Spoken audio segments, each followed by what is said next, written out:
Hi, this is Gary from Late to the Table. Today we're showing you 5 ways how to transport the most games efficiently to your game nights. Okay, so the first thing I'm going to show you right now is a photo box container. This was actually suggested by Tom Vassell from the Dice Tower and is actually an amazing product. Now what this does is that you basically can hold, I have roughly about 19 games in this box, but it holds about 16 games easily in each of these little photo containers. There's very different sizes you can get of these. The largest game I've been able to hold is actually Lanterns, which I wouldn't say it's the largest game out there, but it's actually a fairly good sized game.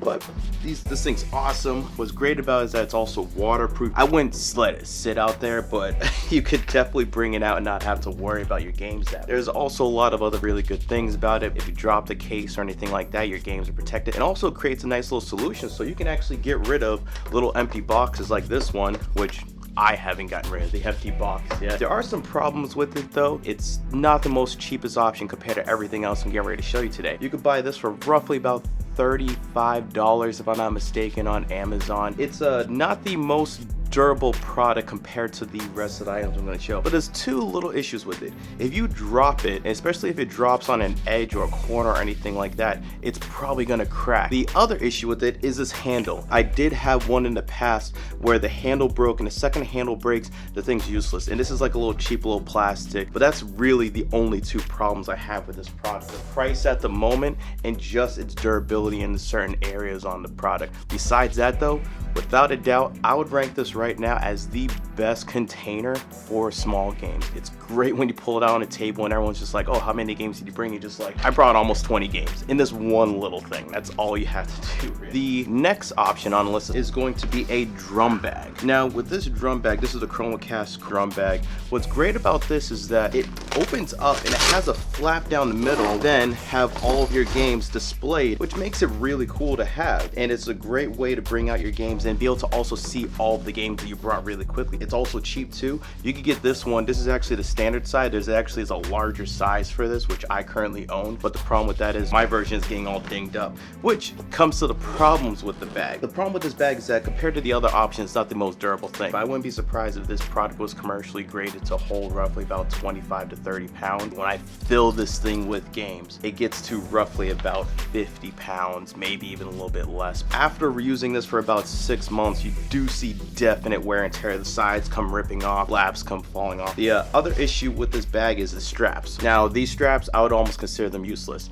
I used these things twice and they broke. You could tell they're going to do that. They're really cheap. I wouldn't recommend even holding it like this on the straps. The top strap though, it's pretty solid, it's pretty durable. I always hold it like this, so I would definitely recommend holding like this if you're going to hold it at any point. But besides that, that's the drum bag by Chromacast, and I would suggest them if you want a cool display, but for the most part, I would right at the moment rank these out of all the bags I'm going to show you right now, the worst bang for your buck for a bag. Granted, it's not the worst option, it's not really a bad option at all. I would say it's definitely better than not having any bag, and 20 bucks is 20 bucks. It's not the end of the world if you have a cool bag for about 6 months. Okay, so bag number 3 is the bargain option. This is the IKEA bag. Now, the IKEA bag is by far going to be the cheapest option you're going to see right now today. You could grab this bag for $1. I found this in a 2-pack for $5 on Amazon. Great thing about these bags, they're super durable, they're super tough, they're huge, they can hold a ton of stuff. In this one, I was not able to hold a copy of Twilight Imperium, but I was able to hold a copy of Mechs vs. Minions and also a copy of Dominion Big Box, all in the same box with space to fit more stuff in it. Also to note with the IKEA bag is that it's also the second largest bag out of all of the bags I'm going to show you today. So for how much money you're paying for it, to have it be the second largest bag is actually great news for it. They're waterproof, so if you put it down on a wet floor, you're not going to get your games wet or anything like that. Issues with this bag though is that it's obviously the look. It sticks out like a sore thumb. You don't have options to buy other colors, and also it looks like cheap plastic and you can see it from a mile away. It's really more of a cosmetic stuff. Besides that, it's not that bad, but for what you get, this is a very tough bag. And worst case scenario, if you buy like a pack of 4 of these, that costs you $10 if you buy it online, and you have a bag that's easily gonna last you years for all of them together. So that's the IKEA bag. That's probably going to say that's by far the cheapest option. Okay, so the fourth option I'm going to show you today is the tote bag. This bag is perfect for medium-sized games. If you don't have the biggest collection or you don't plan on bringing a ton of games out, it's great for that because this holds maybe 8 games in here, including some small games as well, and it's just perfect for that. So inside of it, there's a little flap you can have, which is really cool because what's so cool about that is that you can put like extra things in it like dice, and also not only that, but it's collapsible. So you can fold it up, collapse it, and put it away. And even when it's unfolded and it's out, it's very well built. Like, this thing is solid. I have no issues with terms of how you can hold it or how strong and sturdy it is. This is a very good product for the price, which is roughly around 20 bucks for it. So if you're that kind of person who wants to have only bring over a few games and they want something that's really solid that they can bring the games in, that's a great option for it. Some of the issues with it though, it's on the small side, so it's literally just for medium-sized games and that's it. Besides that, there is no top to it, so if it's raining outside,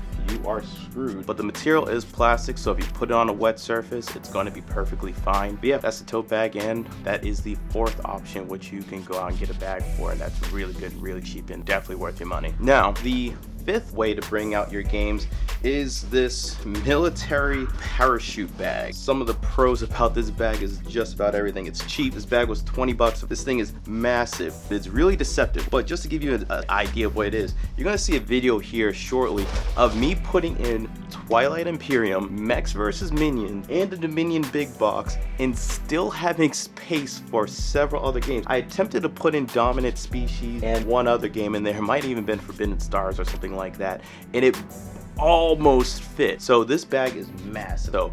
It is perfect for any big time gamers that have a ton of stuff they need to bring out. The material is ridiculous. It wouldn't shock me if this bag lasted 10 years. You can even use this bag for other stuff besides gaming as well. I'd use this bag as like a travel bag as well if I was going anywhere. And the bad things about the bag is there's really only one bad thing about the bag, and that is, unlike the drum bag, which you could open up the flap and see all your games, I can easily see games getting lost in. And when I mean lost, I don't mean like permanently lost where you'll never be able to find it again. I just mean if you have this bag full of games, and if you're trying to look for games, or you're saying, hey, what games do you have, and you want someone to look inside this bag and see if they find a game, and they'll probably not see all the games. That's a very nitpicky thing to say about the bag when everything else is just so good. But I was really fishing for a con in this bag, and that's the only one I could think of. Besides that, I'd say by far the best bang for your buck that'll work with just about almost any option you have is that military parachute bag.